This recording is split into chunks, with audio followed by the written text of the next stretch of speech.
Hello everyone. आज मैं जो आप लोगों के साथ शेयर करने वाला हूँ वो एक रियल मर्डर इंसिडेंट है। और जब मैं इस मर्डर केस के बारे में पढ़ रहा था तब मुझे ऐसी ऐसी चीज़ें पता चली जो सच में काफ़ी ब्रूटल है। सोचो, एक घर जिसमें 6 लोग रहते हैं, माँ बाप, 2 बच्चे, दादी और एक बहन।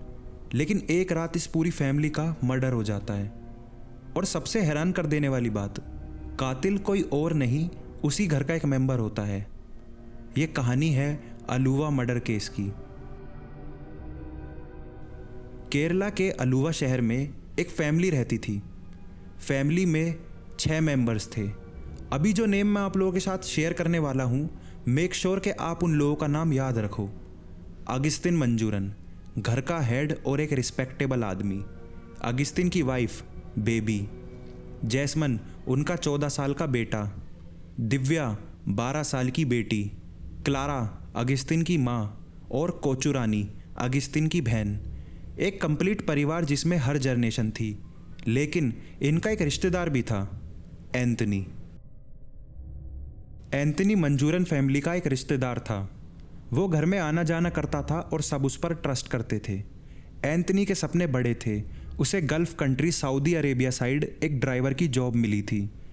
उसके पास ऑलरेडी ड्राइविंग लाइसेंस भी था और उस वक्त वहाँ ड्राइवर की जॉब बहुत डिमांड में भी थी और सैलरी भी लोकल जॉब से काफ़ी ज़्यादा मिलती थी। एंथनी के लिए ये एक लाइफ चेंजिंग अपॉर्चुनिटी थी, पर जॉब पक्की करने के लिए उसे फाइनेंशियल डिपॉजिट, ट्रैवल एक्सपेंसेस और एजेंट फीस देनी थी, पर उसके पास पैसे नहीं थे। इसलिए उसने अपनी कज़न कोचुरानी से मदद मांगी। पहले कोचुरानी ने मदद के लिए हाँ कर दिया, पर बाद में उसने मना करा। और यही पल एंथनी के अंदर के इंसान को तोड़ देता है।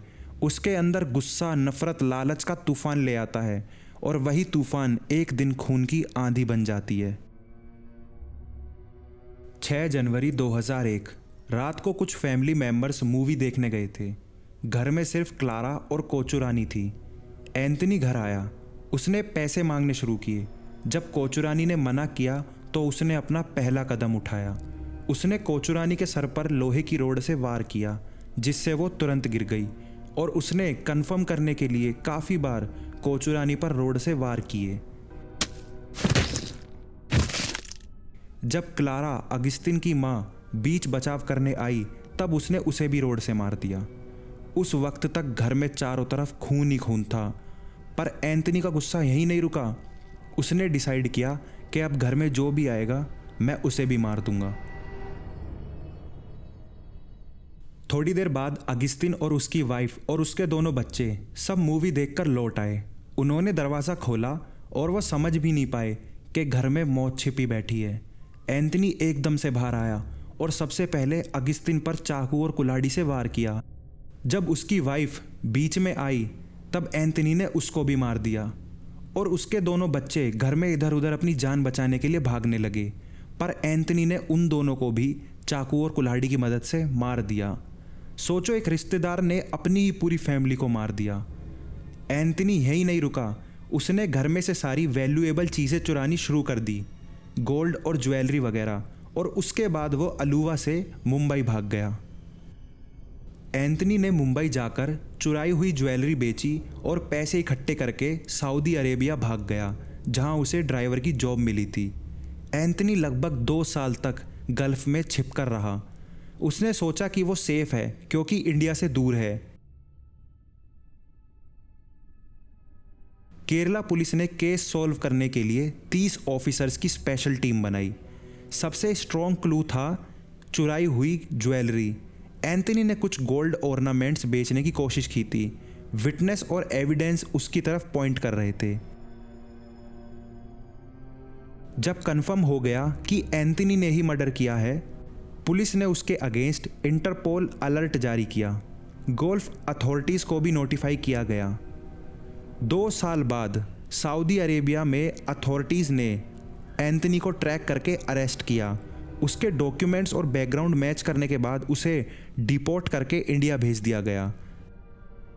सीबीआई ने कहा कि यह रेयरेस्ट ऑफ रेयर केस है। एंथनी ने अपने ही रिश्तेदारों का कत्ल किया है, एक पूरे परिवार को ख़त्म कर दिया सिर्फ पैसों के लालच में।